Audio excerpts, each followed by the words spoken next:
ಒಬ್ಬ ಮನುಷ್ಯನ ಜೀವನದಲ್ಲಿ ಒಂದೇ ವರ್ಷ ಎಲ್ಲವನ್ನೂ ಕಸಿದುಕೊಳ್ಳಬಹುದಾ? 2008 was brutal. 2008 ಜಗತ್ತಿಗೆ ಇದು ಒಂದು ಆರ್ಥಿಕ ಬಿಕ್ಕಟ್ಟಿನ ವರ್ಷ. Not since the Great Depression has the federal government stepped in to help a failing financial institution in this country the way they did over this past weekend. ಆದರೆ ಎಲನ್ ಮಸ್ಕ್ಗೆ ಜೀವನವೇ ಪರೀಕ್ಷೆ ಇಟ್ಟ ವರ್ಷ. ಮೊದಲ ಮಗನನ್ನು ಕಳೆದುಕೊಂಡ ನೋವು ಕುಟುಂಬ ಒಡೆಯುತ್ತಿತ್ತು. ಟೆಸ್ಲಾ ಮುಚ್ಚುವ ಹಂತದಲ್ಲಿತ್ತು. Tesla almost went bankrupt. We closed our financing round 6 p.m. Christmas Eve. SpaceX 3 ಬಾರಿ ವಿಫಲವಾಗಿತ್ತು. If things had just gone a little bit the other way, both companies would be dead. ಹೂಡಿಕೆದಾರರು ಹಿಂದೆ ಸರಿಯುತ್ತಿದ್ದರು. ಹೊರಗಿದ್ದವರು ಒಂದೇ ಮಾತು ಹೇಳುತ್ತಿದ್ದರು, ಎಲನ್ ಮಸ್ಕ್ ಮುಗಿದ ಎಂದು. ಆದರೆ ಕೆಲವು ವರ್ಷಗಳು ಒಬ್ಬ ಮನುಷ್ಯನನ್ನು ಮುರಿಯುತ್ತವೆ, ಇನ್ನು ಕೆಲವು ವರ್ಷಗಳು ಅವನನ್ನು ಇತಿಹಾಸವಾಗಿಸುತ್ತವೆ. 2008 ಎಲನ್ ಮಸ್ಕ್ಗೆ ಅಂಥದೇ ವರ್ಷ. ಕೆಲವರು ಕಷ್ಟದ ಸಮಯದಲ್ಲಿ ಹುಟ್ಟುತ್ತಾರೆ, ಆದರೆ ಕೆಲವರು ಇತಿಹಾಸವೇ ಬದಲಾಗುತ್ತಿದ್ದ ಸಮಯದಲ್ಲಿ ಹುಟ್ಟುತ್ತಾರೆ. ಎಲನ್ ಮಸ್ಕ್ ಅಂತವರಲ್ಲಿ ಒಬ್ಬ. ಅವರು ಅಸಾಧ್ಯವಾದ ಆಲೋಚನೆಗಳನ್ನು ವಾಸ್ತವವಾಗಿ ಪರಿವರ್ತಿಸುತ್ತಾರೆ. ಭವಿಷ್ಯಕ್ಕಾಗಿ ಕಾಯುವ ಬದಲು ಅದನ್ನು ತಾವೇ ರೂಪಿಸುತ್ತಾರೆ. ಮಿತಿಗಳನ್ನು ಮೀರಿ ಕನಸು ಕಾಣಲು ಅವರು ಲಕ್ಷಾಂತರ ಜನರಿಗೆ ಸ್ಫೂರ್ತಿ ನೀಡುತ್ತಾರೆ.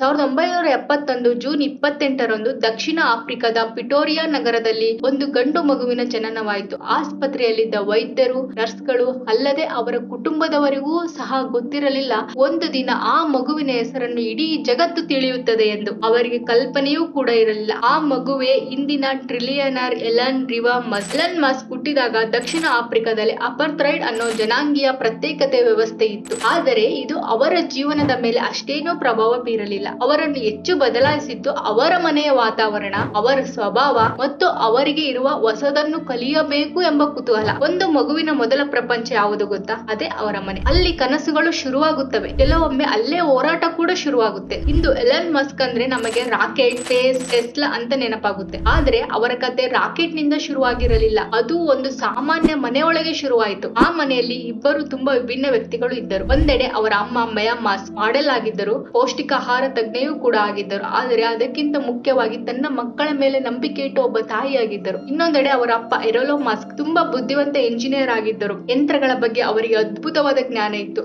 ಆದರೆ ಮನೆಯೊಳಗಿನ ಸಂಬಂಧಗಳು ಮಾತ್ರ ಅವರಿಗೆ ಯಂತ್ರಕ್ಕಿಂತಲೂ ಹೆಚ್ಚು ಕಷ್ಟಕರವಾಗಿದ್ದವು. ಎಲನ್ ಅವರ ತಮ್ಮ ಕಿಂಬಲ್ ಮತ್ತು ತಂಗಿ ಟೋಸ್ಕಾ ಈ ವಾತಾವರಣದಲ್ಲೇ ಬೆಳೆದರು. ಒಳ್ಳೆಯ ಶಿಕ್ಷಣ ಇತ್ತು, ಪುಸ್ತಕಗಳ ಕೊರತೆ ಇರಲಿಲ್ಲ, ಕಲಿಯುವುದಕ್ಕೆ ಸಾಕಷ್ಟು ಅವಕಾಶಗಳು ಇದ್ದವು. ಆದರೆ ಆ ಮನೆಯಲ್ಲಿ ಪ್ರತಿದಿನವೂ ಸಂತೋಷದಿಂದ ತುಂಬಿರಲಿಲ್ಲ. ಮನೆಯೊಳಗಿನ ಸಮಸ್ಯೆಗಳು ನಿಧಾನವಾಗಿ ಮಕ್ಕಳ ಜೀವನದ ಮೇಲೂ ಪರಿಣಾಮ ಬೀಳುವುದಕ್ಕೆ ಶುರುವಾದವು. ಬಹುಶಃ ಇದೇ ಕಾರಣವಿರಬಹುದು. ಬೇರೆ ಮಕ್ಕಳು ಹೊರಗೆ ಆಟ ಆಡುತ್ತಾ ಇದ್ದರೆ ಎಲನ್ ಮಾತ್ರ ಪುಸ್ತಕಗಳ ಜೊತೆ ಹೆಚ್ಚು ಸಮಯ ಕಳೆಯೋಕೆ ಶುರು ಮಾಡಿದರು. ಪುಸ್ತಕ ಓದುವುದು ಅವರಿಗೆ ಹವ್ಯಾಸ ಮಾತ್ರ ಆಗಿರಲಿಲ್ಲ, ಅದೇ ಅವರಿಗೆ ನೆಮ್ಮದಿಯ ಜಾಗ ಕೂಡ ಆಗಿತ್ತು. ಆದರೆ ಅದೇ ಪುಸ್ತಕಗಳು ಒಂದು ದಿನ ಇಡೀ ಜಗತ್ತನ್ನೇ ಬದಲಾಯಿಸುವ ಆಲೋಚನೆಗಳನ್ನು ಕೊಟ್ಟವು. ರಾಕೆಟ್ಗಳು, ಎಲೆಕ್ಟ್ರಿಕ್ ಕಾರ್ಗಳು, ಮಂಗಳ ಗ್ರಹದ ಕನಸು, ಇವೆಲ್ಲದರ ಬೀಜ ಬಿದ್ದಿದ್ದು ಅಲ್ಲೇ. ಒಂದು ಚಿಕ್ಕ ಕಂಪ್ಯೂಟರ್, ಆದರೆ ಅಲ್ಲಿಂದಲೇ ಶುರುವಾಯಿತು ಒಂದು ದೊಡ್ಡ ಕನಸು. ಕೆಲವೊಮ್ಮೆ ನಮ್ಮ ಜೀವನವನ್ನೇ ಬದಲಾಯಿಸುವುದು ಒಂದು ಚಿಕ್ಕ ಕ್ಷಣವಾಗಿರುತ್ತದೆ. ವಿಕ್ಟೋರಿಯಾದ ಒಂದು ಮನೆ, ಹೊರಗೆ ಮಕ್ಕಳು ಕ್ರಿಕೆಟ್ ಆಡುತ್ತಿದ್ದವು. ಆದರೆ ಮನೆಯೊಳಗೆ ಒಬ್ಬ ಹುಡುಗ ಮಾತ್ರ ಬೇರೆ ಕೆಲಸದಲ್ಲಿ ಮಗ್ನವಾಗಿದ್ದ. ಅವನ ಮುಂದೆ ಒಂದು ವಿಚಿತ್ರ ಯಂತ್ರವಿತ್ತು.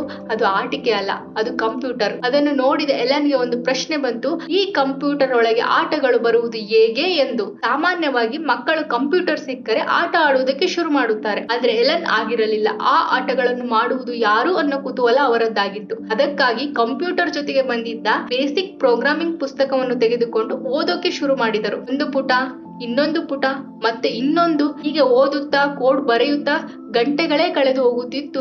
ಆದರೆ ಎಲನ್ಗೆ ಸಮಯ ಹೋಗುತ್ತಿರುವುದೇ ಗೊತ್ತಾಗುತ್ತಿರಲಿಲ್ಲ. ಅವರಿಗೆ ಕಂಪ್ಯೂಟರ್ ಅಂದ್ರೆ ಆಟ ಆಡುವ ಸಾಧನವಾಗಿರಲಿಲ್ಲ, ಹೊಸದನ್ನು ಸೃಷ್ಟಿ ಮಾಡುವ ಸಾಧನವಾಗಿತ್ತು. ಕೆಲವೇ ದಿನಗಳಲ್ಲಿ ಅವರು ಒಂದು ಚಿಕ್ಕ ಸ್ಪೇಸ್ ಗೇಮ್ ಮಾಡಿದರು. ಅದರ ಹೆಸರು ಬ್ಲಸ್ಟರ್. ಆಗ ಅವರಿಗೆ ಕೇವಲ 12 ವರ್ಷ. ಆ ಗೇಮ್ ಕೋಡ್ ನೋಡಿ ಒಂದು ಕಂಪ್ಯೂಟರ್ ಮ್ಯಾಗಝಿನ್ ಅದನ್ನು ಖರೀದಿಸಿತು. ಅದಕ್ಕೆ ಅವರಿಗೆ ಸುಮಾರು $500 ಸಿಕ್ಕಿತು. ಎಲನ್ ಇನ್ನು ಚಿಕ್ಕವರಿದ್ದಾಗ ಅವರ ಅಪ್ಪ ಅಮ್ಮನ ಸಂಬಂಧ ಆಳೋಗಕ್ಕೆ ಶುರುವಾಯಿತು. ಕೊನೆಗೆ ಮಯಾ ಮಾಸ್ಕ್ ಮತ್ತು ಎರೋಲಾ ಮಾಸ್ಕ್ ವಿಚ್ಛೇದ ವಿಚ್ಛೇದನ ಪಡೆದರು. ಆ ಸಮಯದಲ್ಲಿ ಎಲನ್ಗೆ ಅದು ದೊಡ್ಡ ವಿಷಯ ಅನ್ನಿಸಿರಲಿಲ್ಲ. ಅದು ಮನೆಯಲ್ಲಾಗುವ ಇನ್ನೊಂದು ಬದಲಾವಣೆ ಅಷ್ಟೇ ಆಗಿತ್ತು. ಸ್ವಲ್ಪ ದಿನಗಳ ನಂತರ ಅವರ ತಮ್ಮ ಮತ್ತು ಅಮ್ಮನ ಜೊತೆ ಇರುವುದನ್ನು ಬಿಟ್ಟು ಅಪ್ಪನ ಜೊತೆ ಇರುವ ನಿರ್ಧಾರ ಮಾಡಿದರು. ಆ ನಿರ್ಧಾರ ಎಲ್ಲರಿಗೂ ಆಶ್ಚರ್ಯವೆನಿಸಿತು. ಭವಿಷ್ಯ ಅಪ್ಪನನ್ನು ಇನ್ನೂ ಚೆನ್ನಾಗಿ ಅರ್ಥ ಮಾಡಿಕೊಳ್ಳಬಹುದು ಅಂತ ಎಲನ್ ಅಂದುಕೊಂಡಿರಬಹುದು. 17 ವರ್ಷದ ಎಲನ್ ಮಸ್ಕ್ ಮತ್ತೊಂದು ದೊಡ್ಡ ನಿರ್ಧಾರ ತೆಗೆದುಕೊಂಡರು. ಈ ಬಾರಿ ಅವರು ಮನೆ ಮಾತ್ರವಲ್ಲ, ಇಡೀ ದೇಶವನ್ನೇ ಬಿಟ್ಟು ಹೊರಟರು. ದಕ್ಷಿಣ ಆಫ್ರಿಕಾಗೆ ವಿದಾಯ ಹೇಳಿ ಕೆನಡಾಗೆ ಹೊರಟರು. ಅವರ ಗುರಿ ಕೆನಡಾ ಅಲ್ಲ, ತಮ್ಮ ಕನಸುಗಳಿಗೆ ಇನ್ನೊಂದು ಹೆಜ್ಜೆ ಹತ್ತಿರವಾಗುವುದಾಗಿತ್ತು. ಏಕೆಂದರೆ ತಂತ್ರಜ್ಞಾನ, ಹೊಸ ಕಂಪನಿಗಳು, ದೊಡ್ಡ ಅವಕಾಶಗಳು ಅವೆಲ್ಲ ಉತ್ತರ ಅಮೆರಿಕದಲ್ಲಿವೆ ಅನ್ನೋದು ಅವರಿಗೆ ಗೊತ್ತಿತ್ತು. ಇವತ್ತು ನಾವು ಇಂಟರ್ನೆಟ್ ಇಲ್ಲದೆ ಒಂದು ದಿನವೂ ಇರುವುದು ಕಷ್ಟ. ಆದರೆ 1995ರಲ್ಲಿ ಪರಿಸ್ಥಿತಿ ಆಗಿರಲಿಲ್ಲ. ಅನೇಕ ಜನರಿಗೆ ಇಂಟರ್ನೆಟ್ ಅಂದರೆ ಇದು ಎಷ್ಟು ದಿನ ಇರುತ್ತದೆ ನೋಡೋಣ ಅನ್ನುವ ಮಟ್ಟಿಗೆ ನಂಬಿಕೆ ಇತ್ತು. ಎಲನ್ ಮಸ್ಕ್ ಮಾತ್ರ ಅದರಲ್ಲಿ ಭವಿಷ್ಯ ನೋಡಿದರು.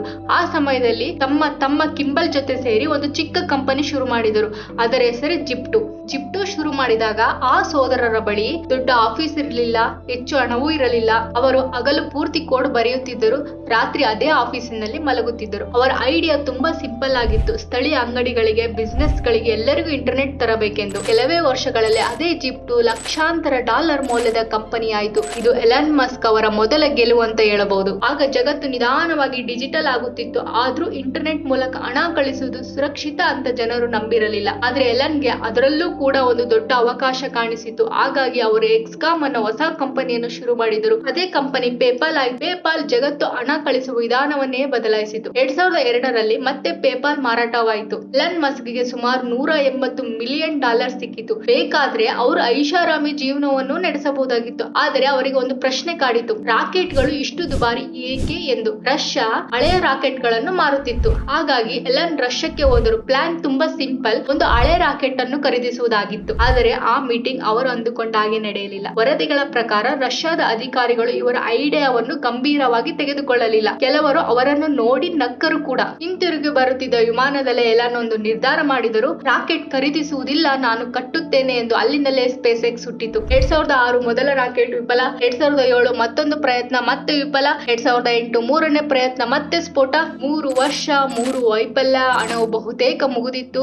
ಆ ಸಮಯದಲ್ಲಿ ಸ್ಪೇಸ್ ಎಕ್ಸ್ ಮಾತ್ರವಲ್ಲ, ಟೆಸ್ಲಾ ಕೂಡ ಸಂಕಷ್ಟದಲ್ಲಿತ್ತು. ಈಗ ಉಳಿದಿದ್ದು ಒಂದೇ ಅವಕಾಶ. ಈ ಸಲವೂ ರಾಕೆಟ್ ವಿಫಲವಾದರೆ ಸ್ಪೇಸ್ ಎಕ್ಸ್ ಕತೆ ಅಲ್ಲಿಗೆ ಮುಗಿಯುತ್ತಿತ್ತು. ತಂಡದ ಪ್ರತಿಯೊಬ್ಬರು ಉಸಿರು ಬಿಗಿ ಹಿಡಿದು ನಿಂತಿದ್ದರು. ಆದರೆ ರಾಕೆಟ್ ಹಾರಿತು ಮತ್ತು ಈ ಬಾರಿ ಯಶಸ್ಸು ಸಿಕ್ಕಿತು. ಅದು ಕೇವಲ ಒಂದು ರಾಕೆಟ್ ಯಶಸ್ಸಾಗಿರಲಿಲ್ಲ, ಸ್ಪೇಸ್ ಎಕ್ಸ್ ಬದುಕುಳಿದ ಕ್ಷಣವಾಗಿತ್ತು. ಇದಾದ ನಂತರ ಕೆಲವೇ ವಾರಗಳಲ್ಲಿ ನಾಸಾ ಸ್ಪೇಸ್ ಎಕ್ಸ್ ಜೊತೆ $1.6 ಬಿಲಿಯನ್ ಒಪ್ಪಂದ ಮಾಡಿಕೊಂಡಿತ್ತು. ಅಂದು ಮುಚ್ಚುವ ಹಂತದಲ್ಲಿದ್ದ ಕಂಪನಿ ಇಂದು ನಾಸಾದ ಜೊತೆ ಕೆಲಸ ಮಾಡುತ್ತಿದೆ. ಸ್ಪೇಸ್ ಎಕ್ಸ್ ನಂತರ ಎಲನ್ ಮಸ್ಕ್ ಮತ್ತೊಂದು ದೊಡ್ಡ ಪಂತ ಕಟ್ಟಿದರು. ಅದರ ಹೆಸರು ಟೆಸ್ಲಾ. ಎಲನ್ ಮಸ್ಕ್ ಆ ಕಂಪನಿಯಲ್ಲಿ ಹೂಡಿಕೆ ಮಾಡಿದರು. ಆದರೆ ಆಗ ಎಲೆಕ್ಟ್ರಿಕ್ ಕಾರುಗಳ ಬಗ್ಗೆ ಜನರಿಗೆ ಅಷ್ಟೊಂದು ನಂಬಿಕೆ ಇರಲಿಲ್ಲ. ಇದು ಕೆಲಸ ಮಾಡಲ್ಲ ಅಂತಲೇ ಹೆಚ್ಚಿನವರು ಹೇಳುತ್ತಿದ್ದರು. ಏಕೆಂದರೆ ಬ್ಯಾಟರಿಗಳು ತುಂಬಾ ದುಬಾರಿ, ಚಾರ್ಜಿಂಗ್ ಸ್ಟೇಷನ್ಗಳು ಬಹುತೇಕ ಇರಲಿಲ್ಲ. ಜಗತ್ತಿನ ದೊಡ್ಡ ದೊಡ್ಡ ಕಾರು ಕಂಪನಿಗಳೆಲ್ಲ ಪೆಟ್ರೋಲ್ ಮತ್ತು ಡೀಸೆಲ್ ಕಾರುಗಳನ್ನೇ ನಂಬಿಕೊಂಡಿದ್ದವು.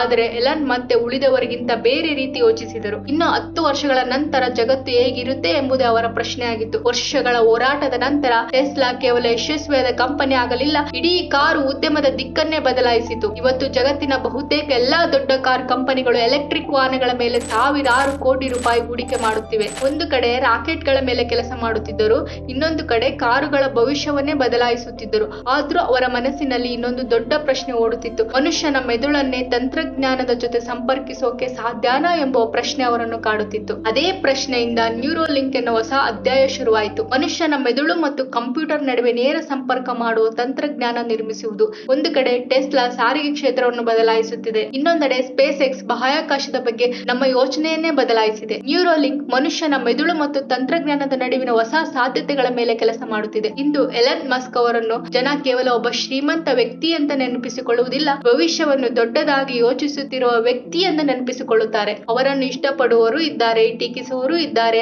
ಆದರೆ ಒಂದು ವಿಷಯ ಮಾತ್ರ ಎಲ್ಲರೂ ಒಪ್ಪುತ್ತಾರೆ, ಎಲನ್ ಮಸ್ಕ್ ಅವರನ್ನು ಯಾರೂ ನಿರ್ಲಕ್ಷ್ಯ ಮಾಡುವುದಕ್ಕೆ ಸಾಧ್ಯವಿಲ್ಲ. ಮುಂದೆ ಒಂದು ದಿನ ಎಲನ್ ಮಸ್ಕ್ ಇರದೇ ಇರಬಹುದು, ಆದರೆ ಅವರು ಶುರು ಮಾಡಿದ ಆಲೋಚನೆಗಳು, ಅವರು ಕಟ್ಟಿದ ಕಂಪನಿಗಳು, ಅವರು ಹುಟ್ಟು ಹಾಕಿದ ತಂತ್ರಜ್ಞಾನ ಇನ್ನು ಹಲವು ವರ್ಷಗಳ ಕಾಲ ಜಗತ್ತಿನ ಭವಿಷ್ಯವನ್ನು ರೂಪಿಸುತ್ತಲೇ ಇರುತ್ತವೆ.